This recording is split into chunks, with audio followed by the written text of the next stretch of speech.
EVM और VVPAT के बीच छिड़ी जंग पर अब सुप्रीम कोर्ट ने पूर्ण विराम लगा दिया है। ईवीएम यानी इलेक्ट्रॉनिक वोटिंग मशीन के जरिए डाले गए वोटों के साथ वीवीपैट पर्चियों के मिलान वाली याचिका पर आज सुप्रीम सुनवाई के बाद फैसला आ गया है, जिसके तहत वीवीपैट मामले पर कई दिनों तक चली सुनवाई के बाद चुनाव आयोग को सुप्रीम कोर्ट से बड़ी राहत दी गई है। लोकसभा चुनाव के दूसरे चरण की वोटिंग के लिए मची उथल पुथल के बीच सुप्रीम कोर्ट ने ईवीएम के जरिए डाले गए वोट को वीवीपैट की पर्चियों से 100% मिलाने की मांग वाली सभी याचिकाएं खारिज कर दी। जस्टिस संजीव खन्ना ने कहा कि हमने वीवीपैट से जुड़े सभी याचिकाओं को खारिज कर दिया है। अब इस पूरे मामले पर प्रशांत भूषण ने क्या कुछ कहा है, सबसे पहले आप ये सुन लीजिए। देखिए, हम लोगों का ये कहना था कि ये ईवीएम जो हैं इनमें एक प्रोग्रामेबल मेमोरी होती है, क्योंकि सिंबल लोडिंग करी जाती है और इसलिए इनको मैनिपुलेट किया जा सकता है अगर आप कोई उसमें मैलिशियस प्रोग्राम डाल दें।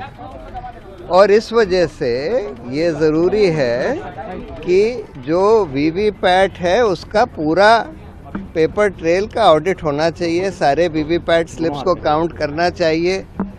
और क्योंकि वीवीपैट में भी काला शीशा लगा दिया गया था, तो इस वजह से हम लोग ये कह रहे थे कि या तो उसका ट्रांसपेरेंट शीशा करिए और या नहीं तो उसको जो स्लिप जो प्रिंट होती है वोटर के हाथ में देकर और उसको उसमें बैलेट बॉक्स में डालकर और उसकी काउंटिंग कर लीजिए। सुप्रीम कोर्ट ने ये सारी हमारी मांगें को ठुकरा दिया है और ये बोला है कि अच्छा, इलेक्शन कमीशन इसको एग्जामिन करे कि सारे बैलेट पेपर्स पर अगर हम वो डाल दें मार्क, उस पर मार्क डाल दें, जिसको बार कोड जिसको कहते हैं, बार कोड डाल दें, तो उसकी फिर मैकेनिकली मशीन से काउंटिंग हो सकती है कि नहीं, इसको एग्जामिन करें।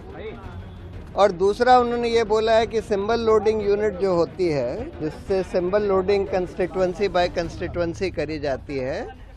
उसको कम से कम 45 दिन तक चुनाव सील करके रखा जाए और चुनाव के बाद कम से कम 45 दिन तक रखा जाए, जिससे कि अगर कोई इलेक्शन पिटिशन फाइल होती है, कोई उसकी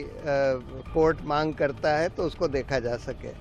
तीसरी बात उन्होंने ये बोली है कि जो इसमें इलेक्शन कमीशन ने बोला कि नहीं, इसमें जो मेमोरी होती है वो तो चिप में बर्न्ट होती है,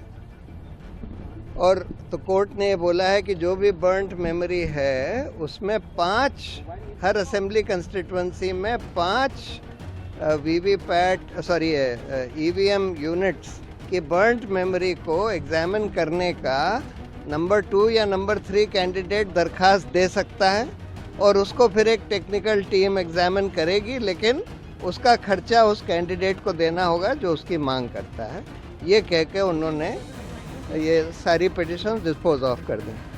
अब चलिए समझते हैं ये पूरा मामला क्या था। दरअसल कई संगठनों ने सुप्रीम कोर्ट में याचिका दाखिल करके ईवीएम और वीवीपैट की पर्चियों के 100% मिलान की मांग उठाई थी। इससे पहले की सुनवाई के दौरान सुप्रीम कोर्ट में न्यायमूर्ति संजीव खन्ना की अध्यक्षता वाली पीठ ने अपना फैसला सुरक्षित रख लिया था। इस पीठ में न्यायमूर्ति दीपांकर दत्ता भी शामिल थे। इससे पहले अदालत ने बुधवार को ईवीएम के कामकाज से संबंधित कुछ तकनीकी पहलुओं को स्पष्ट करने के लिए भारतीय निर्वाचन आयोग के एक अधिकारी को बुलाया था, जिसके बाद आज सुनवाई करते हुए सुप्रीम कोर्ट ने इस मामले की सभी याचिकाओं को खारिज कर दिया है। भारत समाचार के डिजिटल डेस्क से विश्वेश तिवारी।